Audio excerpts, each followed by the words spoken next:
Hello and welcome to another episode of Movies That Make Us. I'm Jake, And I'm Val. and we may have Tracy joining us a little bit later. We'll see how the morning goes or the day goes, whatever time it is when you're watching this. Doesn't matter. Or listening, however you decide to consume this, it doesn't matter either. Val, how are you doing? I'm good. How are you? Doing well. Trying to survive October, trying to get through the month, but good. Yeah, it's crazy that it's already October, but it feels also like this year is the longest year in the world. Yeah, yeah. I have It's so true because it feels like every day is so similar to the day before. There's like, oh, I can't believe it's already October. It doesn't necessarily feel like October, but at the same time, it's like, I can't believe it's only October because it feels like March was 10 years ago. right. So, I saw a post on Facebook this morning that said Christmas is only 5 Fridays away. And I was so like discombobulated in my head because of time that I actually went to look at the calendar to see it's not. Don't freak out. We have way more than 5 Fridays.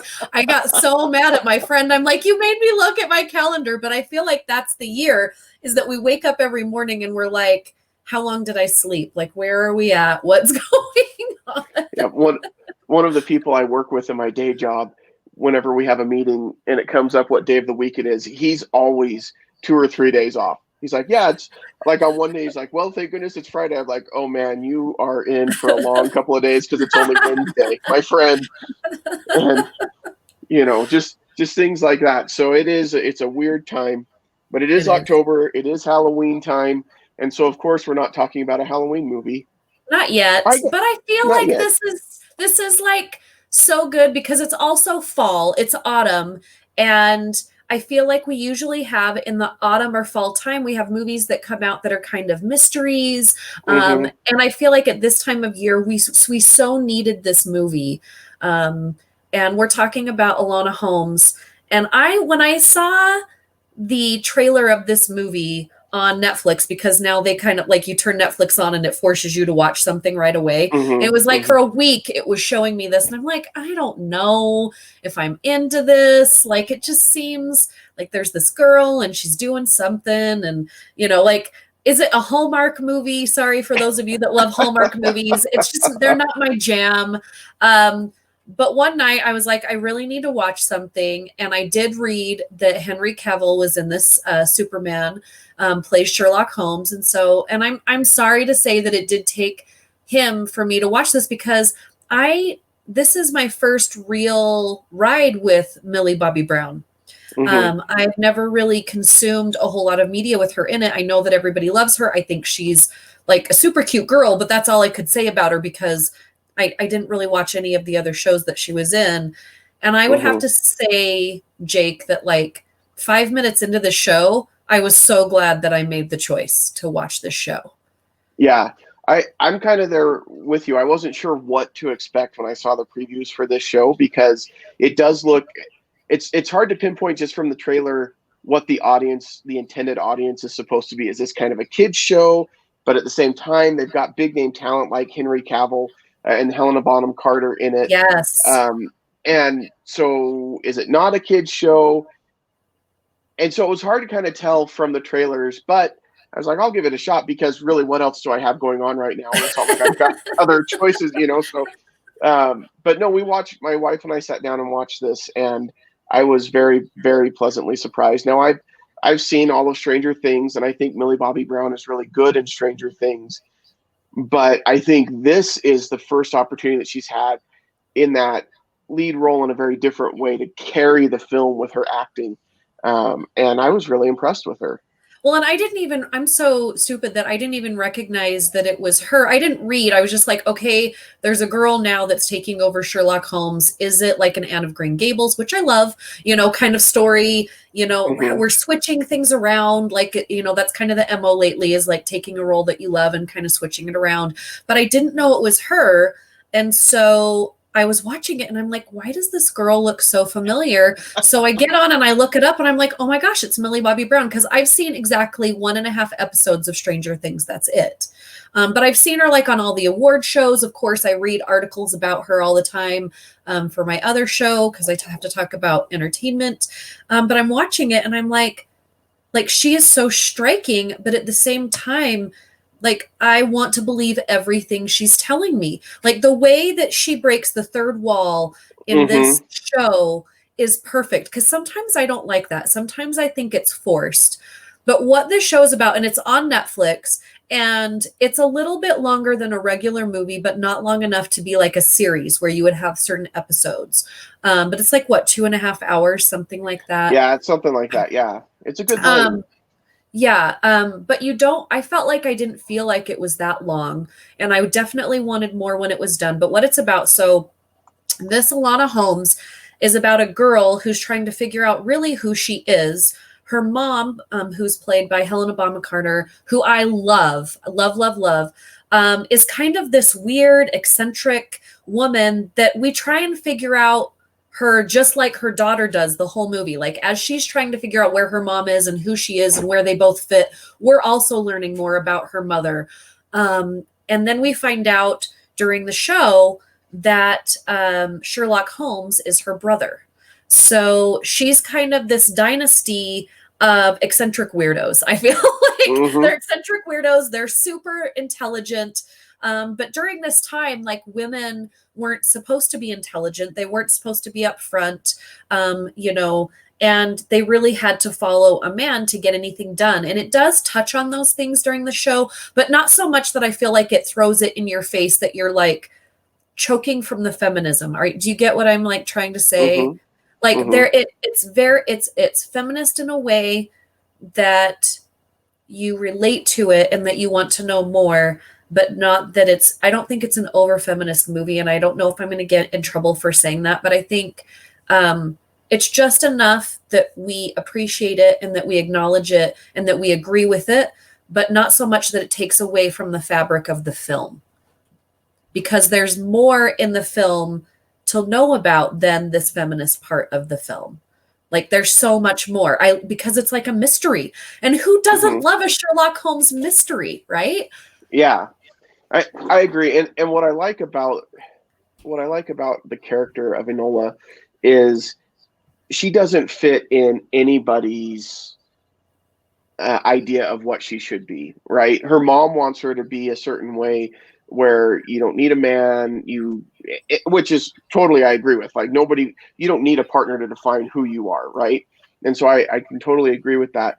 But almost to the point, her mom's almost to the point where it's like, don't fall in love with anybody. And then, her Yeah. brother Mycroft wants her to go to finishing school and become a proper lady and get married and carry on the Holmes name and tradition that way. But she doesn't want to fit into that mold. She doesn't want to fit into the mold of her mom when she meets the Lord guy. Gosh, now I can't remember his name because it's like a fantastic name.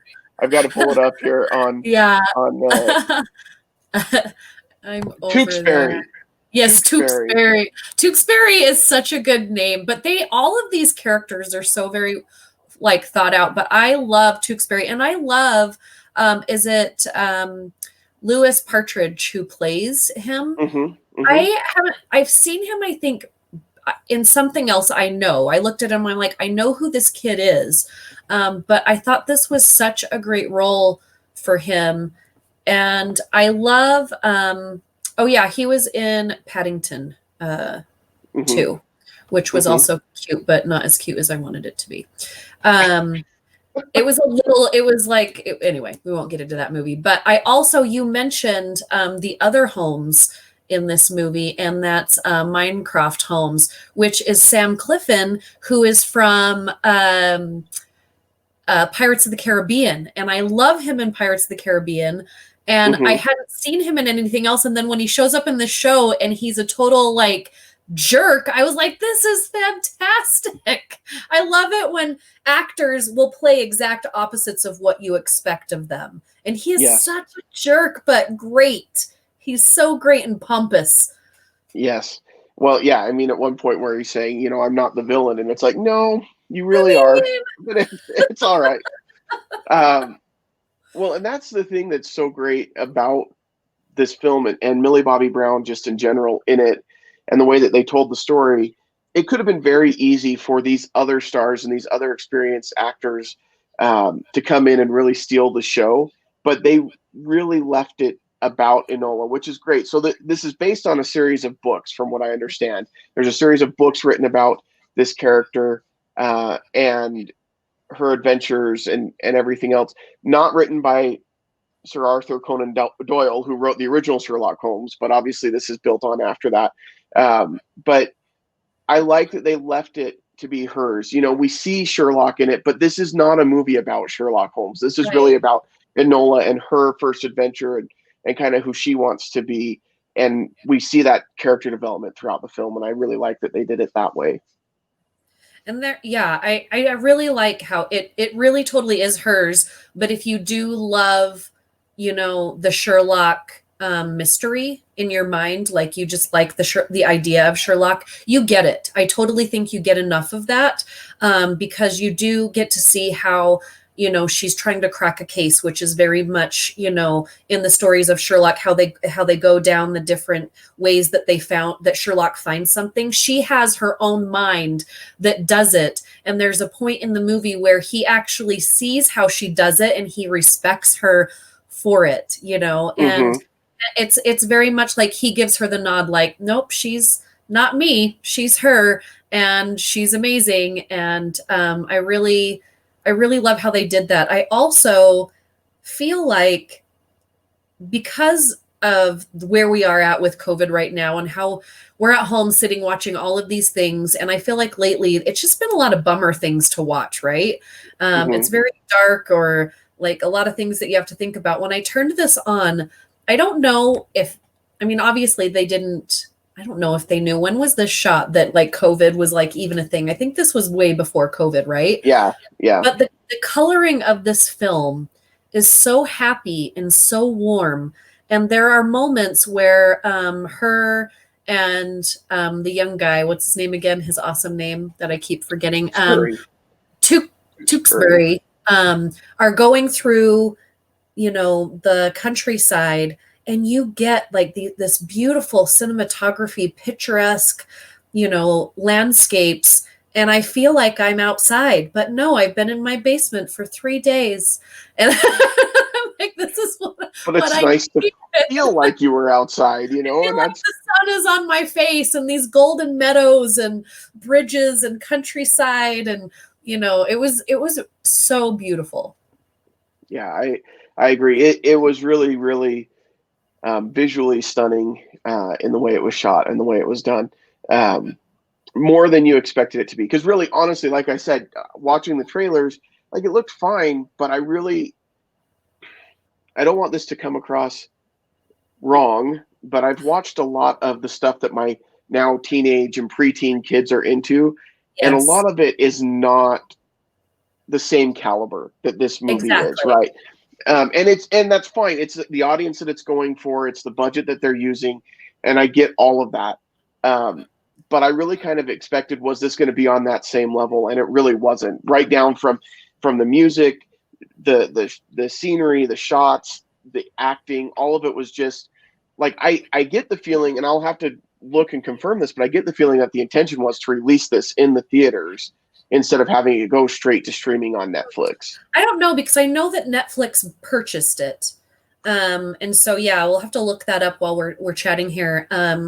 One of the things, speaking to the coloring still, so as they're out in, you know, where she is from, where Alona's from, that's kind of out in this area where she has space to run around. She's kind of in the countryside, and then she's running through the countryside. As soon as they get into London, the coloring of the film goes very gray and black, but not dark, just very, I mean, almost comic booky, like not, I don't know what it means, but I mean, like, I felt very much like I was entering into old school London. They did such a great job.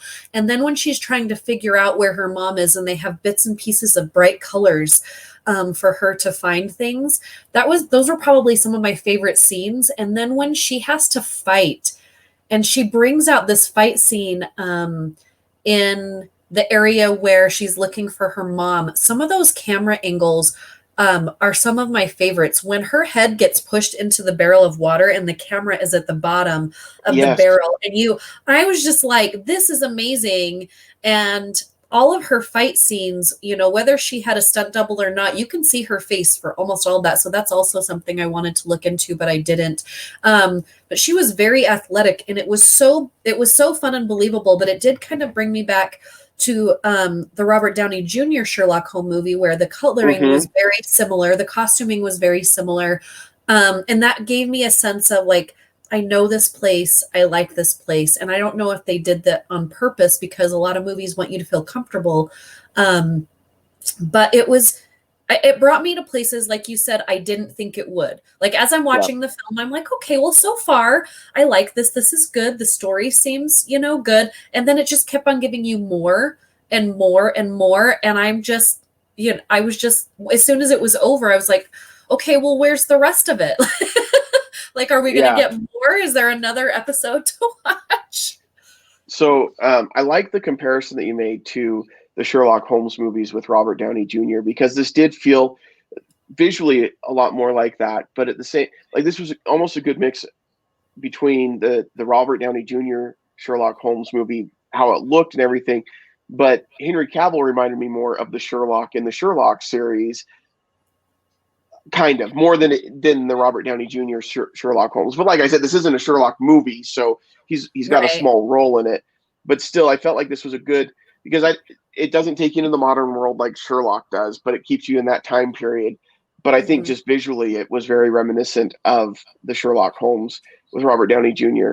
But looking at it, it does look like this was planned for a theatrical release. Okay. Warner Brothers actually did the film, but then the distribution rights were picked up by Netflix due to the pandemic, and it was released on Netflix. So yeah, it felt like this was a movie that was supposed to be in theaters, and that's not supposed to be disrespectful to anything that's done by like a Netflix studio or differently. They're made differently. Like, you knew when you watched Mulan that it was meant for a big screen. There are some movies, and usually when I rank movies, I'll say, this was really more of, a sit on my couch and watch it kind of film. It's not necessary to go and see it on the big screen, but I think definitely this film on a big screen would be absolutely captivating.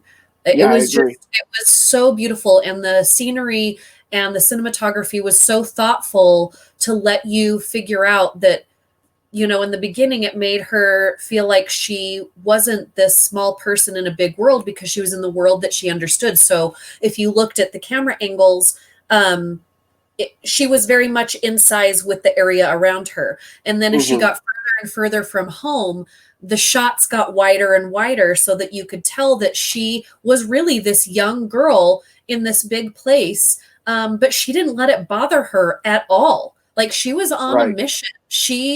And anyone that has had a parent, has either lost a parent or has had a parent leave them, like, that's devastating. And for her to be such a young age, and her mom being the biggest part of her life, basically, and then up one day she wakes up and her mom has left her and said, this is your life now. And but she knew that she had raised the girl that she raised, and so she left, different kind of notes for her to find her. But then when she finds her, she's still like, no, like, you're on your own. Like, I'm not coming home. And she gets her apartment, and she gets her own clothes. And, she's a 15-year-old girl in this small 15 or 16-year-old girl in this big world, just like, okay, like, I love my mom and she's my life, but like, this is my life now. Like, that broke my heart a little bit, because there's no way I could leave my kid. But then we find out the reasons why she was leaving is because she was fighting for this great cause. But at the same time, you wonder, like, why couldn't you have still done that and like raised your daughter at the same time? Like, there was all these things that I had issues with Helena Bonham Carter's character, but I loved that I had issues with it. It wasn't this tidy, wrapped up, story about the parents gone and now you've got to figure it out. Like, she not only has to figure out how to live without her mom, but to live with her mom at the same time, because this isn't going away anytime soon. Right. And I think all too often in a film like this, it's very easy to have the mom come in at the end and it's like, sorry, I didn't mean to leave. I didn't want to leave. I was kidnapped, or whatever the story might be. But now everything goes back to this happy ending. And the reality is, life doesn't work out that way. Like, changes happen and nothing ever goes back to what it was. We always whatever normal is, we're always evolving and moving toward normal, and it's making the best of, okay, well, this is what my situation is now. Now I have to move forward and keep going. It doesn't go back to the way it was. And I like Yeah. that a lot. And I liked the relationship between Sherlock and Enola, because you want him, he's going to be the good guy, right? Because Mycroft is the bad guy who wants her to do everything that she doesn't want to do. But Sherlock honestly isn't interested in having any kind of like responsibility or interest in her at all, because he's got his own thing going on and he's fine. I mean, he barely talks to Mycroft. They hadn't seen the house or her in years. Like, they didn't recognize her when they meet her at the train station. He's fine being disconnected. And it's not like there's ever this magical moment where it's like, okay, well, you come live with me and now you're going to enjoy all of these adventures with me. But instead it's like, she'll be my ward. I'll keep an eye on her, but she's still kind of on her own and I'm on my own, and I'll just look out for her, kind of a thing, which I liked a lot better than. Yeah. Yeah, I definitely like that too. I very much feel like these kids, because all three of these kids are kids of the same mom, of Enola's mom, right? And so I Mm-hmm. feel like she has raised them all to kind of be independent, which is, that's what we all want our kids to do, is we want our kids to grow up and be independent. But I feel like she wants her kids to be independent at like 10 years old. And where I feel like, and so they don't really have this huge connection. They miss each other and they like seeing each other, but they don't really depend on each other like a regular family would. And I feel like Mm-hmm. that is kind of the way of the time back then, is that you kind of are raised by the time you're 10. And then at that point, your family's figuring out where you're going to go as a man, which means your career. And as a woman, it's who you're going to get married to in a couple of years and bring money into the family. And so I feel like because their mom and Enola and Sherlock are so independent but non-conformant, that when you get to Minecraft, he seems like the villain because he's making all of the right choices for the time.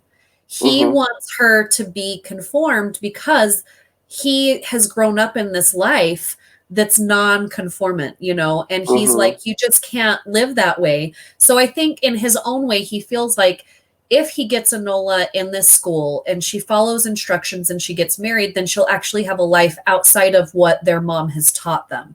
So yes, Right. he's the bad guy in the way that he's ruining this fun fairy tale for all of us. Like, all of us want to Yeah. be Enola, right? All of us want to be Enola, but in the real world, only like 1% can be Enola. Like, the rest of the women in this world really do have to get married well and find someone, or they'll end up on the streets. They do show these women like owning stores, and doing like defense training secretly, on top of these restaurants and stuff like that. But, if women would have gotten caught doing that back in the day, that's, you're done. Like, you're ruined. Right. So as much as he is the bad guy, he's really just the bad guy because he wants to be living what the regular rightness of the time was. Well, and I think that's kind of the theme of this whole thing is how do you preserve who you are and what you are and your history, and at the same time allow for growth and change and evolution, right?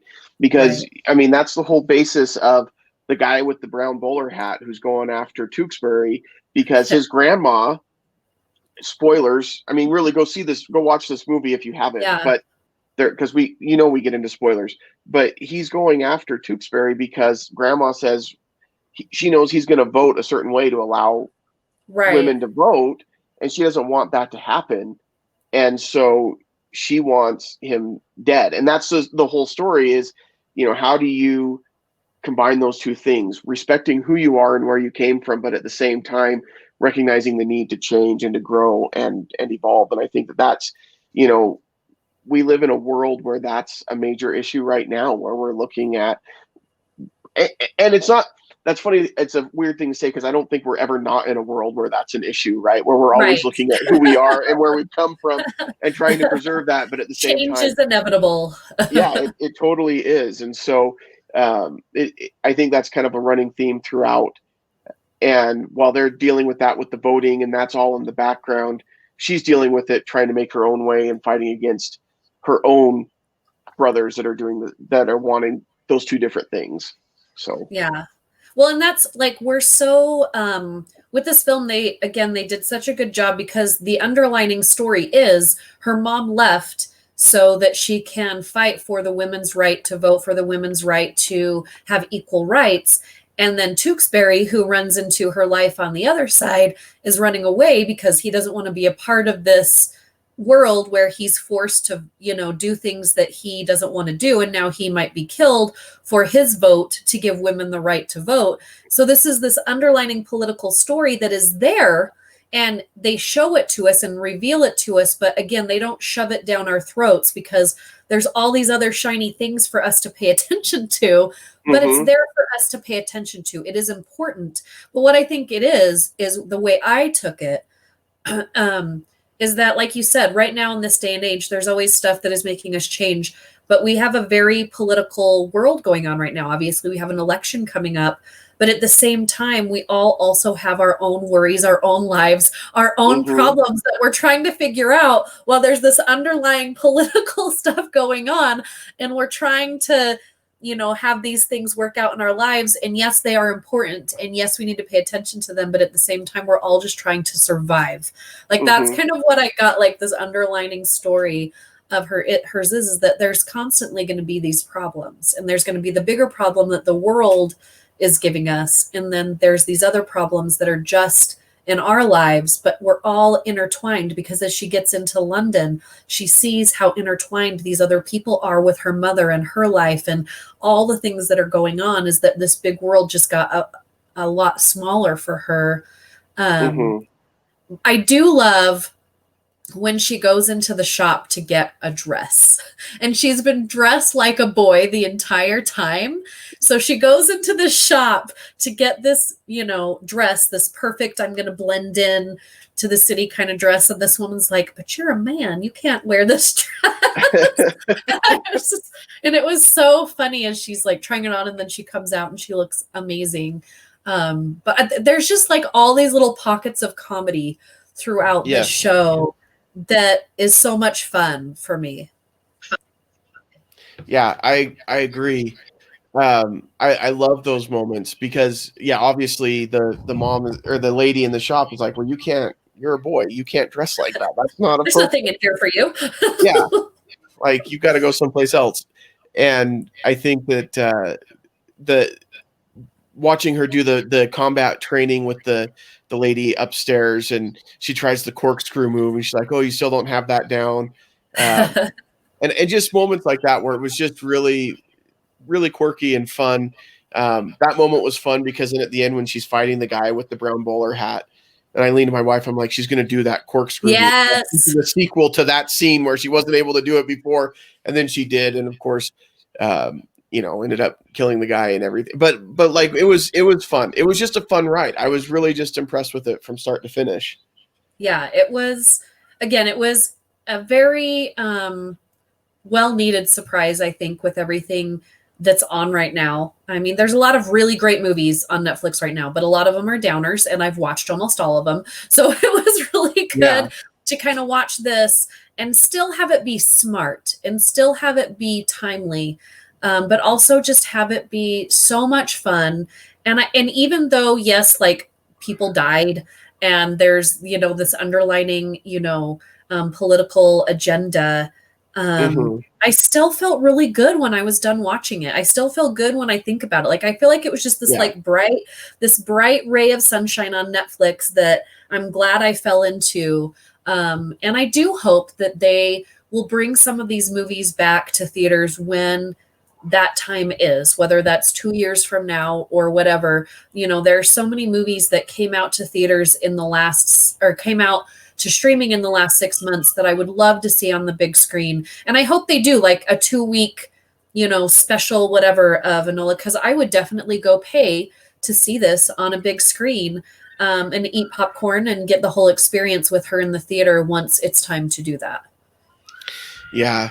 And it's really interesting. It brings up an interesting point as far as what does the future of movies and media look like, you know?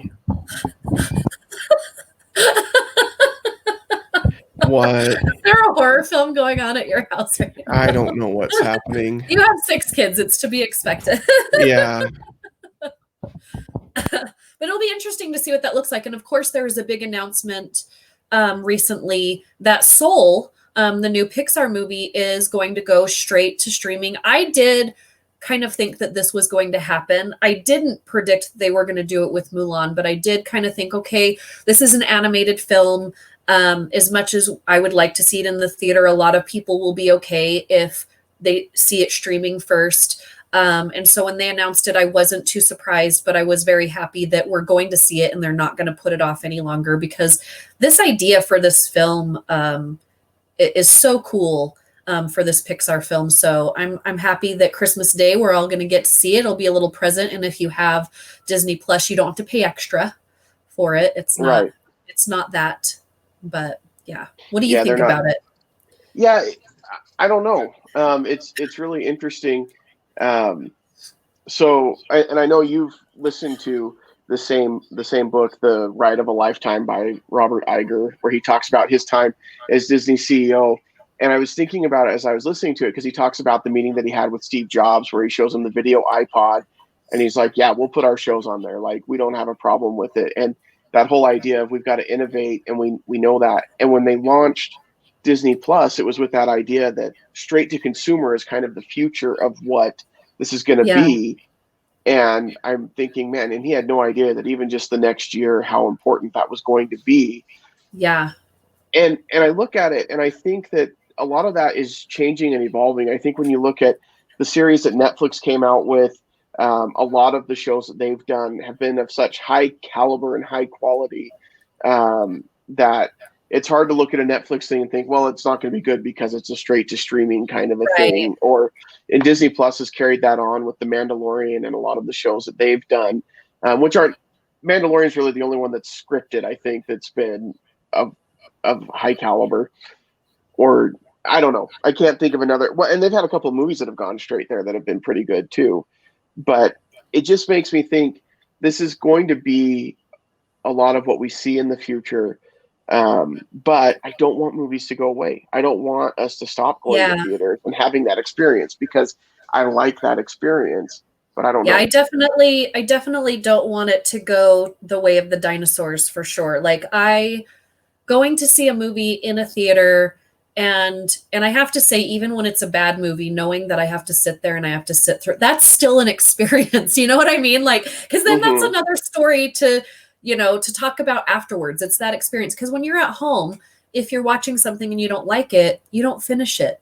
And you just click through to something else. And I just think there's something, whether you leave because you're like, that was, the best movie, or you leave because you went and saw that movie with a bad date and now you have to go back with your best friends, or you took your kid to their first movie at the theater, or when they're 25 and they remember you taking them to see this movie, and then they take, they watch it with their kid at home. Like, there's so many experiences that come out of a theater that just don't happen when you're watching it on your couch. I am very happy that I know I can get on a plane or sit on a train or whatever, and I can watch the movies that I want to watch from my cell phone or from my tablet. I'm very happy that I can do that, because movies for me are very much, therapy. But not being able to go to the theater for a few months, and I've gone back several times recently, not being able to go was awful. And to think that some studios now are specifically retrograding their next 3 years of films to go strictly to streaming is a little crazy to me. Like, I understand we need to grow and change and we need to get with the media, and people are watching media on their phones. I still think that there is something to making a film that will produce a good watching experience on the big screen. That's really hard to do. It's also really hard to do to make a 23-minute TV show that will watch well on a Monday night or a Thursday night as you're watching your favorite show. They're all different art forms. And I don't want movie theaters to go away. Like, whatever we need to do to make them not go away in a safely manner, I would really, I really want to support and be safe at the same time. But I really want to see Black Widow on the big screen. I really want to see Doctor Strange, Multiverse of Madness on the big screen. Like I agree. like these are films that I want to see, and I'm kind of past the point where I'm taking my daughter to, Disney cartoons and Pixar movies, but there's going to be a point where hopefully I get to take a grandchild to their first Pixar cartoon or Disney movie where there's a Pixar short. I want to have that experience, and it's sad to think that we may not. Yeah, I agree. And I want to have that experience with a theater full of people too. Yes. Like, I was really disappointed when they moved Dune back to next year because it looks amazing. But at the same time, I don't want to go to a theater where there's like 10 people in there to see Dune, because I think that's one that I want to experience in a room full of people. To feel that energy. I loved Avengers Endgame, and when we went and saw it the first time and it was a critic screening, it was great. It was an amazing movie. When I saw it the second time and it was a theater full of people, totally different feeling. Like I loved it the first time, but I loved it even more when Cap picks up Thor's hammer and the whole theater full of people cheered. Yeah. Like I want to experience that again. So I guess I'm being extra picky, and I think you're there with me. I don't just want it back in theaters. I want the theaters back. I want people to go back. There's just something special about it. And I agree with what you're saying, Val. Like, it is such an experience. And having taken my kids to see movies, like, it's just, I don't want that to go away. I just don't. Yeah. So I hope it doesn't. I do believe in innovation. I do believe that we've got to create more straight to streaming stuff. I think stuff will go, even if it's simultaneous, right? Like, this is coming out in theaters, but you can also get it now to watch at home because we know there's an audience for that. Which they've been doing a lot of. They've been doing a lot of that, almost every movie, I would say at least 80% of the movies that have come out in the last 6 months that have come out in theaters have also come out in streaming so that you can watch if you want to stay home, which is totally fine. But like you said, and if you can, like there are very safe ways to go to the theater right now, especially if you go during the day. Like the only time I went to a theater in the past 5 months where it was more full than I thought it would be is when we went and saw Tenet, and we were in a very small luxury theater at Megaplex, and that's why because there was only maybe 100 seats in there, and there was 10 people in those 100 seats. So it felt like there were more people. Right.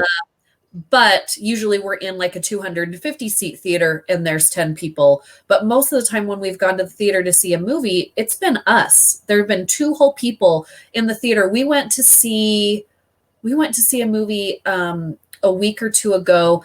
And when we went to see it, they're like, okay, they got on the walkie and they're like, okay, turn on theater 10 because we do have a customer for that. So like they're not even turning on the theaters until someone shows up to see the film. And that kind of made my heart sink a little bit, is that this is kind of the new normal for them, is that all these theaters are just turned off and empty because nobody's going. But again, we went in the middle of the day and we knew that there wouldn't be a lot of people there, and that's how we're supporting, but also doing it safely and comfortably for ourselves. Yeah. And I think that's the key. You need to do what you're comfortable with. You need to do what's safe for you. But that's been my experience as we've gone, is we're one of maybe 2 or 3 couples or groups in the theater. I went and saw Ghostbusters by myself a couple months ago. And it was me and like one other family in there. And I decided this would have been a lot cooler in a theater full of people that were excited to celebrate the 35th anniversary of Ghostbusters. Yeah. But at the same time, there is a lot of distancing there. I think it's as safe as it can be for what we're in the middle of right now. It's never been more clean. Like, my shoes are not sticking to the floor at all. I don't smell any kids that were previously there before me. Like, it is the most sanitized. I think it's cleaner than my house, actually. It's like when you walk, my experience has been when you walk into the actual theater, like where you're watching the theater where the screen is, not the theater like the building with all the theaters, but the theater. When you walk in there, you can smell the cleaning product that's been wiped all over the seats. And so like it just, and it's not like a lemon fresh smell either. It's like a very chemically clean smell that you're like, this is like sanitized. Above my face, so I smell yeah. Yeah. So it's as safe as it can be, I think. But you have to decide what your safety threshold is. And I totally respect that and get that. I do want to just plug this right now. Tracy just sent a message. He sent me a message too. He's out delivering coats. Yeah, to people who need them, who are experiencing homelessness. So we are not going to fault him for not being here. He does so much community service that I feel like I need to go out and do something. But Tracy is amazing, and we did kind of change our schedule around. So thank you to Tracy for putting in the time and the work. Yeah. Right. Because right now, a lot of people aren't volunteering because they don't feel safe. And so that's a huge need as well. But Tracy has never stopped doing it one time. He just gives and gives, which is so amazing. And I feel like you said, there is a place for both of it. So like Enola Holmes, even though it went straight to streaming, it was so great to have that streaming. But also, like, I've spent the past 3 weeks streaming Schitt's Creek, and I finally watched the final season this week. And then I watched this documentary on Netflix all about it. And like, there is a place for that media. That media is not going away. And there is great content on Netflix and Amazon and like all of these places. That great content is not going to go away just because we bring theaters back, and vice versa. Like, there is enough space for everyone, because there are a lot of people that will always go to movies, and there are a lot of people that are always just going to watch it if it's streaming because they don't really care for the crowds. Like, in general, like, I know people before Corona that just didn't want to go to the movie theater because that wasn't their thing. So they would wait for it to come out. Well, the cool thing now is that they don't have to wait. Is it can go to streaming as soon as it goes to theater. So it's kind of made it so that people that don't want to go to theaters and don't want to be in the hustle and bustle of the crowd get it the same time we do. So I think that's awesome. Yeah, I agree. And I think that having those options, I just hope that they continue to have those options, and it's not seen as, anyway, we'll see what happens. Who knows? I feel like that's a decade away from now anyway, before it even becomes an issue. I mean, hopefully we get theaters open again. That'll probably happen before Disneyland opens, which is probably never going to happen. I don't know. That makes me sad. I just want to go to Disneyland, Jake. I know. I'm sorry. And it's funny. I keep telling people, I'm like, I'm not planning a trip anytime soon. We got to go earlier this year. We're very lucky and very fortunate that happened. But just knowing that it's still closed, like, I'm just going to feel better once it's open. Like, there's just something about, like, it's open and things are happening there and the world is moving forward. And I'm all for being safe, and I get it. And I'm not trying to try to be reckless or anything else. I feel like Disney, though, has a model that works everywhere in the world except apparently in California. And that just somehow doesn't make sense to me. So I'm exactly like you. I mean, we went in January. I was so happy that we took Dave, my boyfriend, for the first time in January to Disneyland, and we had that moment, and we got to see, Star Wars. We were there 2 weeks before the newest ride opened. But we did get to see some of that. So I'm very lucky, but it's just always knowing that it's there for you when you need it makes me feel like I have just a blanket of love on me, so that I'm like, you know what? We really need to go to Disneyland in 3 weeks, and you can go. And right now you can't go. So it's just this like thing I don't like it. I agree. It's a weird thing, but I feel the same way. So, but anyway, we should probably give this movie a grade. Enola Holmes is the movie that we're talking about. If you're checking in like 20 minutes into this and wondering what we were talking about, Enola Holmes, I think it's a great movie. What would you grade it, Val? I know that I don't give this grade out very often, but I'm giving it an A. I solidly would watch this film again.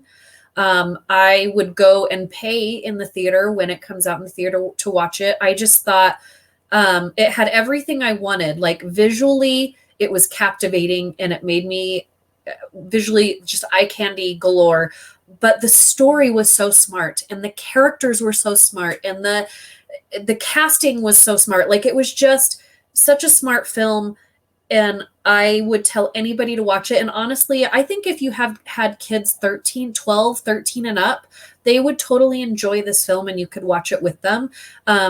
You know, you would probably need to explain some things. There's a little bit of violence, but not a ton. Mm-hmm. But I really do think this is a great movie. Yeah, I agree that it's a really good movie. I'm probably more in the B+ range. Just like, that's not a bad thing though. That's not No. because I think it was a bad movie. B+ is still really, really good.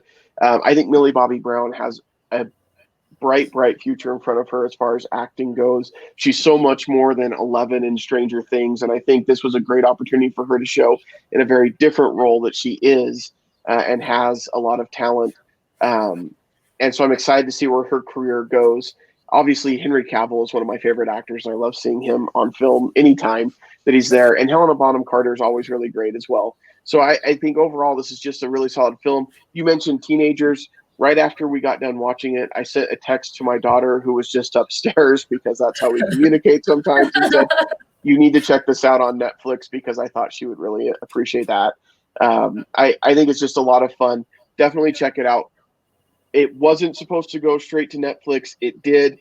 Even if Netflix is sometimes hit and miss, because at the same time, just a couple weeks after this movie came out, we got Hubie Halloween, which is exactly what you think it's going to be when you go into it. Whether that's good or bad, it is exactly, if you're picturing a really dumb Adam Sandler comedy, that is exactly what it is. And if you're okay with that, you'll love it. If you think that's really lame and stupid, then don't watch it, because that's exactly what you're getting. Right. So, but this, I think, is just so well done. I hope we see more. I hope that this was successful enough for them that we'll see some of the other stories and other books that have been out in the series come to the screen as well. So, but yeah, go out, check it out. You don't have to go out; just watch it at home. You can go outside and watch it. You can, yeah, go outside and watch it. Just make sure you've got like a good device to watch it on, because sometimes with the sun shining on there, you can't see it. So, anyway, all right. Well, we'll be back next week. This was fun. We'll have another movie. We haven't decided yet what it's going to be, but it'll be a good one. It'll be fun. Yeah. It'll be fun. We've got a list we need to choose from. Yeah. So, but awesome. We appreciate you guys listening and watching, and we won't see you at the movies.